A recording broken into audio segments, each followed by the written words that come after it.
Beautiful girls at the club dancing. We've got no poles, but we do our own lingerie. This is Stringfellow's lingerie, and I invented this myself. Watch this, watch this.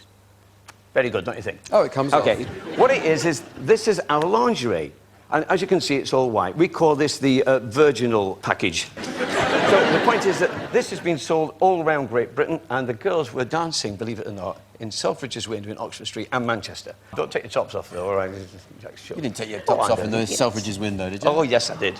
They did. I did.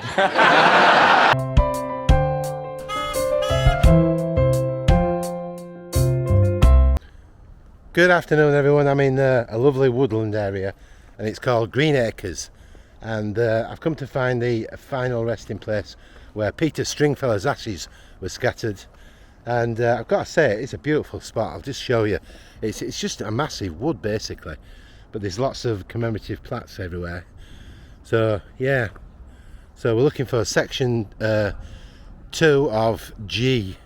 So I'm on my way there now. I've got a little map in my hand. And yeah, Peter Stringfellow, we all know him from the nightclubs, don't we? I mean, he had this brash, extrovert sort of exterior, didn't he, with the swept back hair and all that kind of thing.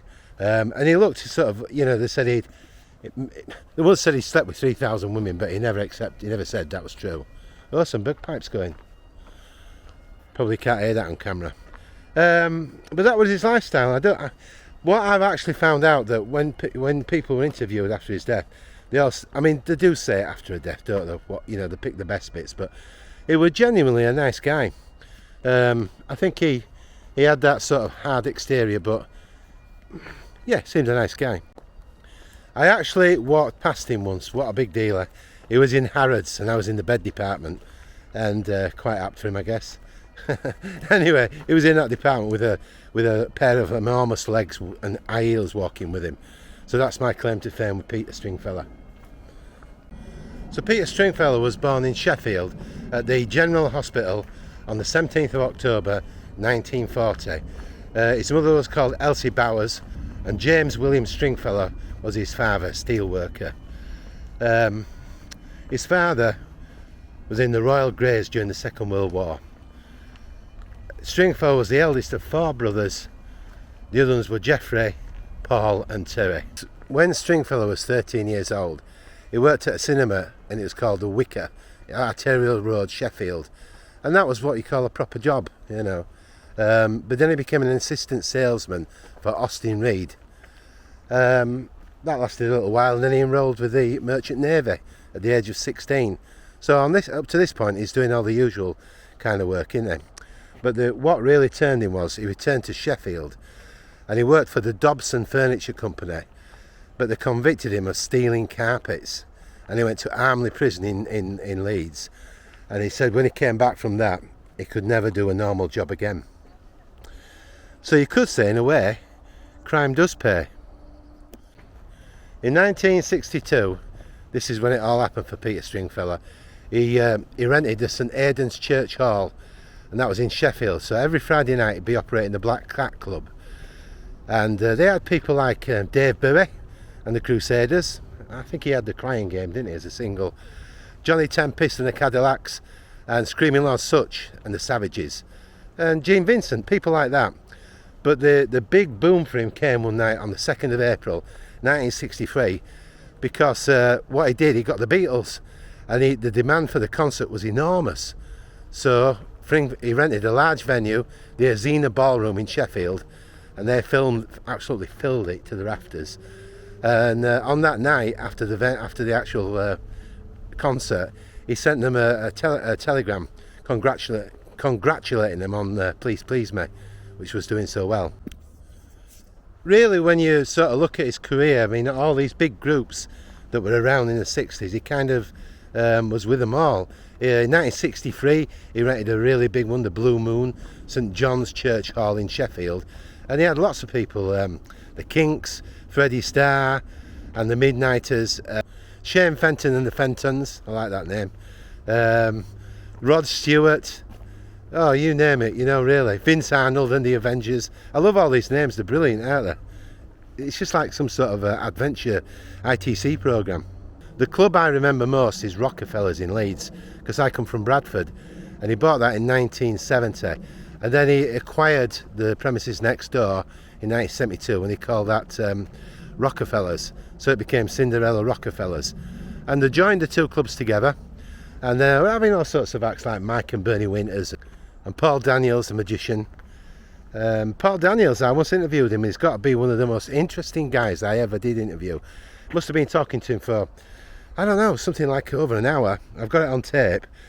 And he told me all how he started out in show business. It was Opportunity Knocks, and they used to have the clapometer where it's supposed to register the sound of the clapping from the audience to signify how good the act was. But it was two guys pulling a bit of string. It was a con. And everybody on that show knew who was going to be the winner, who was going to be number 2 and number 3. They were told it before the show started. Oh, Huey Green, I don't know. What are you? I really like this bit, but I'll explain why. In 1976, they sold Cinderella Rockefellers, and they bought a club called the Millionaires in Manchester. But the reason I like it, particularly for me, is that they didn't have live acts there. But along his brother Jeffrey was his partner, but he had 2 DJs, and one of them was called Peter Taylor, but the other one was called Brett Sinclair. Anybody remember Brett Sinclair from the Persuaders? Of course, it's not the same one. That was Roger Moore, and Tony Curtis as Danny Wilde, but I just love it because it's the same name. Nothing else. It doesn't take much to please me. Now, by 1980, Peter was getting a little bit big for his shoes, really. Because what he did, he sold the Millionaires Club, and he went and took the whole family to London, and that's where he opened Stringfellows in Covent Garden. And because it became synonymous with all the rock stars and the movie stars and the models and the paparazzis and the, that kind of thing. And he was always in the news, wasn't he? It's what made him really into a big celebrity. And then in 1983, he took over an old cabaret club, and it was called the Talk of the Town, but he reopened it under its original name, which was the Hippodrome. And it was like introduced it as a sort of gay night venue, and he started the Hippodrome Records at the same time. He signed Dusty Springfield, and she released a single, Something Like Butterflies. But he's not finished, because in 1986 he opened Stringfellows New York, and of course that was quite a big jump for him. And he opened Stringfellows Miami, so he's really spreading out, isn't he? And then he opened Stringfellows Los Angeles in 1990, but he sustained a massive loss for money with that particular one. I think it was LA. They didn't drink much, that was the problem, not like New York. And then in 1996, Stringfellow's autobiography, The King of Clubs, was published by Little Brown. It was released by Baltimore Sun newspaper, and it became a bestseller. I mean, he's got an interesting life there, hasn't he? So if you can't make a good autobiography with Stringfellow, who can you? In 1990, Stringfellow introduced table dancing to his New York club, and in 1996, at the Cabaret of Angels, table dancing club was opened, and it was there for 3 nights a week. Why didn't they just use the floor? In 2006, Peter opened his second adult entertainment club. It was named Angels in Wardour Street, Soho. He was the first club owner to gain full nude licence, but the Police and Crimes Act 2009 criticised him, with the lap dancing regarding to all that sort of stuff. But he appealed to the European Court of Human Rights, and the licences were not renewed. He didn't win. But in 2012, he was granted the necessary Sexual Entertainment Act SEV licence for Stringfellows Covent Garden Angels, and he provided rooms then for the entertainment in privacy of the young women in lingerie. Well, nobody really got hurt, did they? If adults want to do what they want to do, so. He appeared on lots of programmes like Ready Steady Go in 1964, Noel's House Party, Trigger Happy TV, all sorts of stuff like that, Top Gear. He was a TV celebrity now, wasn't he? In his personal life, he married Norma Williams in 1960, and they had a daughter, Karen. She became involved in Stringfellows nightclubs. I think she now runs boutiques in Florida. After Stringfellow and Norma Williams divorced, he married Coral Wright in 1967. They had one son together before getting divorced, and the son was called Scott, a former racing driver. He had a 12-year relationship with Frisbee Fox, which ended in 1996. And then for 2 years he was with Ellen Benoist. I think they say it's Benoist. Helen Benoist. They had a daughter, Rosabelle, in 2013 and a son, Angelo, in 2015. Stringfellow had 4 grandchildren, Taylor, Jamie, Thomas and Isabel.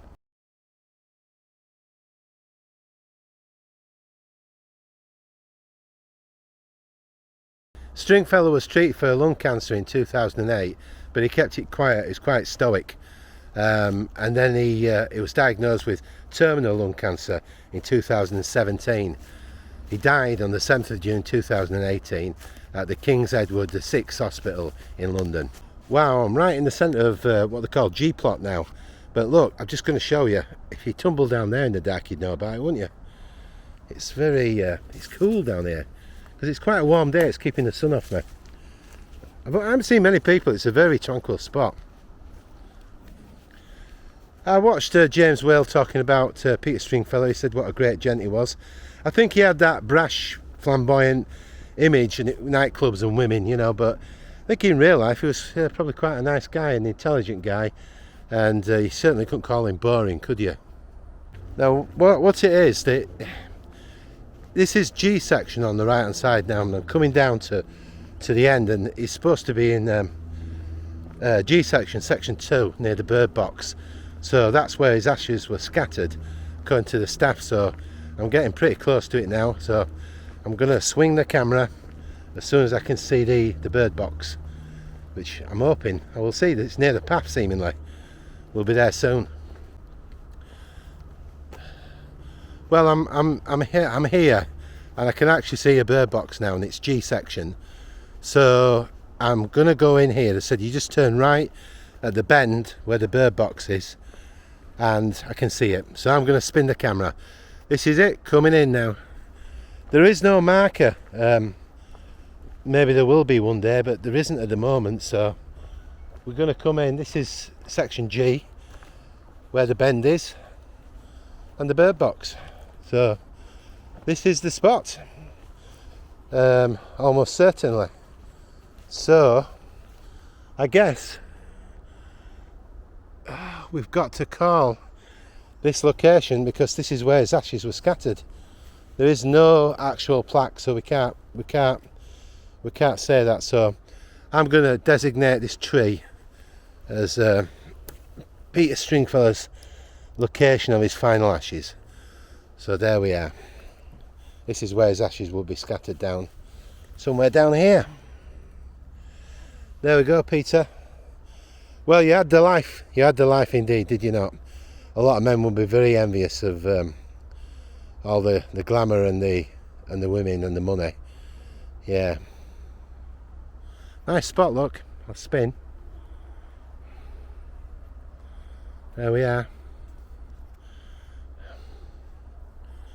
So that's it, Peter Stringfellow. But you know, I think there was a lot of hard work went behind the scenes. It would have been probably quite a you know, he really worked hard at it, didn't he?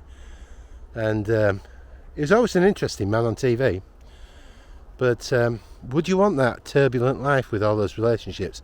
Not for me particularly. I think I'd find it too stressful. You know, I always say something at the end of the film, but it's true.